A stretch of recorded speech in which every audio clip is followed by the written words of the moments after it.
जलेबी वाला। एक गांव में एक जलेबी की दुकान थी। दुकान का मालिक था सुरेश। सुरेश बहुत ही स्वादिष्ट जलेबियां बनाता था। लोग दूर दूर से उसके वहां जलेबी खाने आते थे। इस तरह उसकी खूब कमाई होती थी। जैसे जैसे उसकी कमाई बढ़ गई वैसे वैसे उसका लालच भी बढ़ता रहा।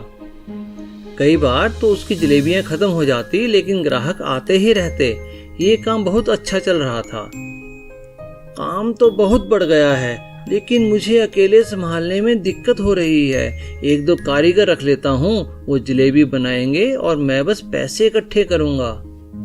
अब सुरेश सिर्फ गल्ले पर ही बैठने लगा। उसने एक छोटा सा चुंबक अपने तराजू के नीचे भी चिपका दिया, जिससे कि कम जलेबियों से भी ज्यादा पैसे मिले। आधा किलो जलेबी दे दो।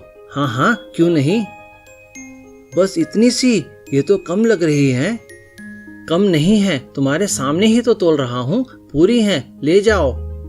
इस तरह सुरेश ज्यादा पैसे कमाकर खूब अमीर हो गया और मोटा लाला बन गया। उसने जलेबियों के साथ साथ समोसे और पकौड़े बेचने भी शुरू कर दिए।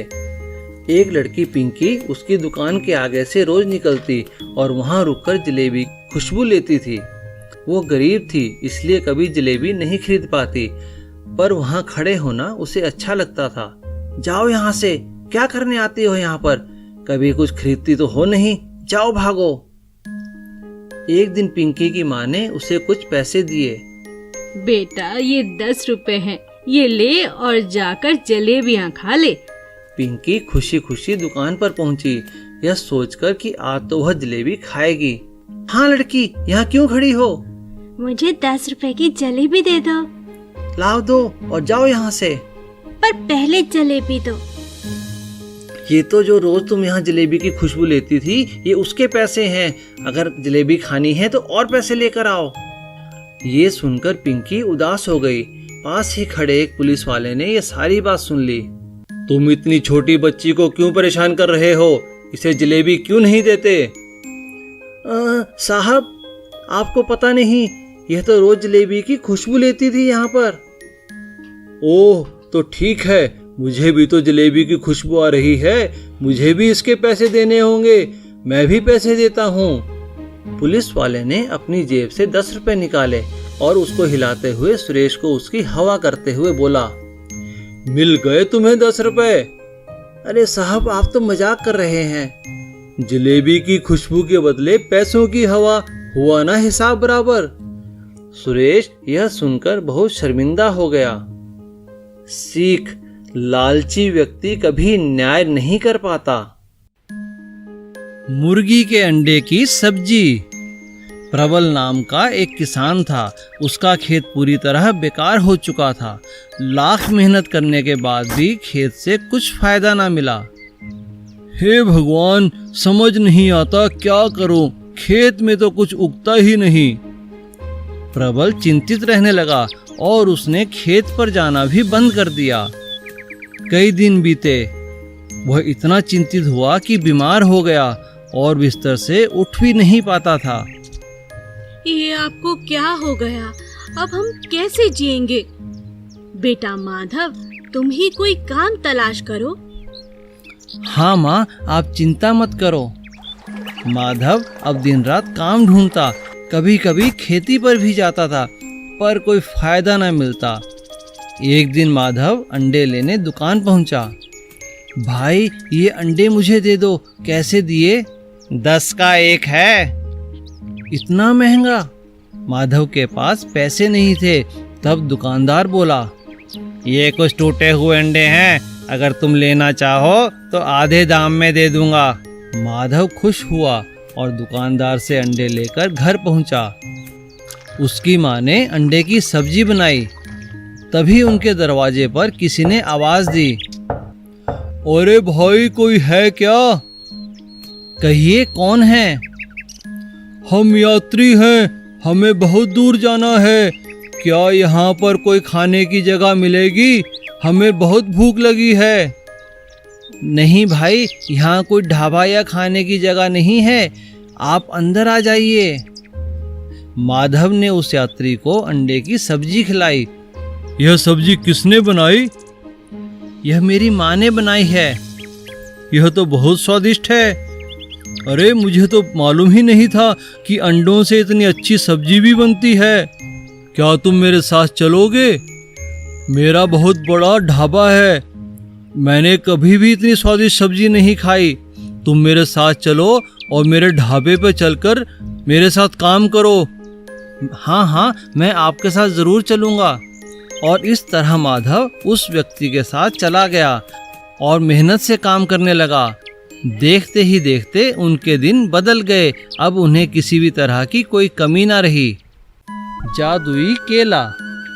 एक फल बेचने वाला था जिसका नाम ध्यानचंद था। उसने अपने बागीचे में बहुत से फल लगा रखे थे।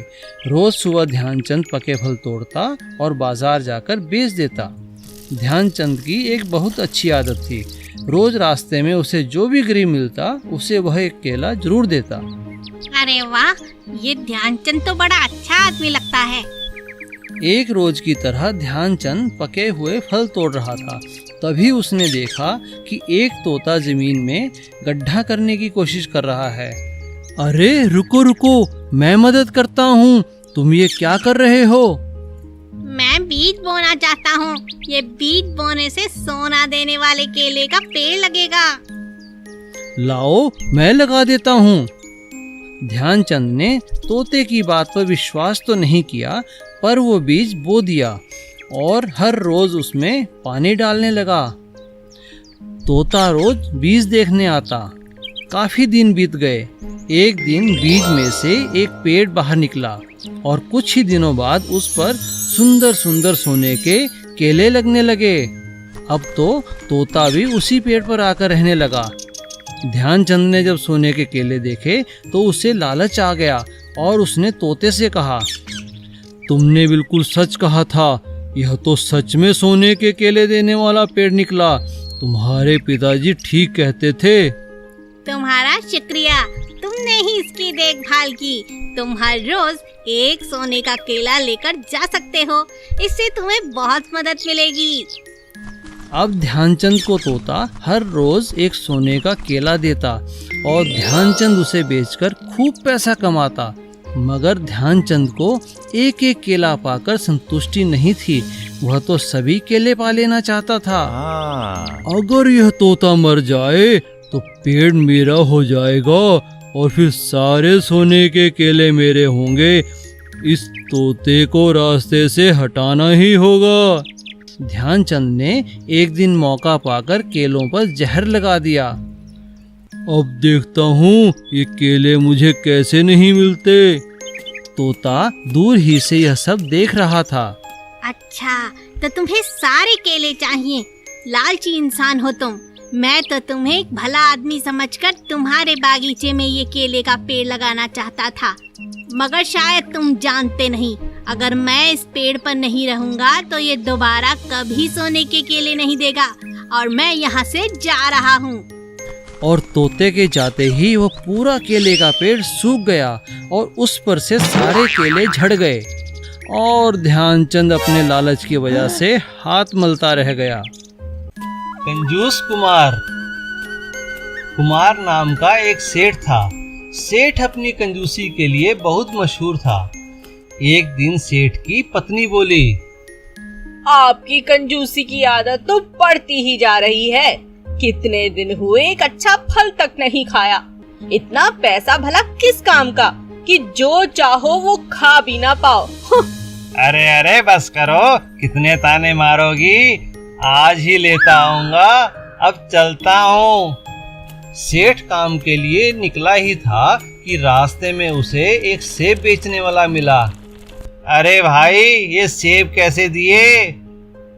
सेठ जी 100 रुपए किलो हैं। अरे क्या पागल हो गए हो? 100 रुपए किलो? सेठ हूँ इसलिए लूटना चाहते हो? नहीं सेठ जी, यह भाव तो सबके लिए है। आप मुझे गलत समझ रहे हैं।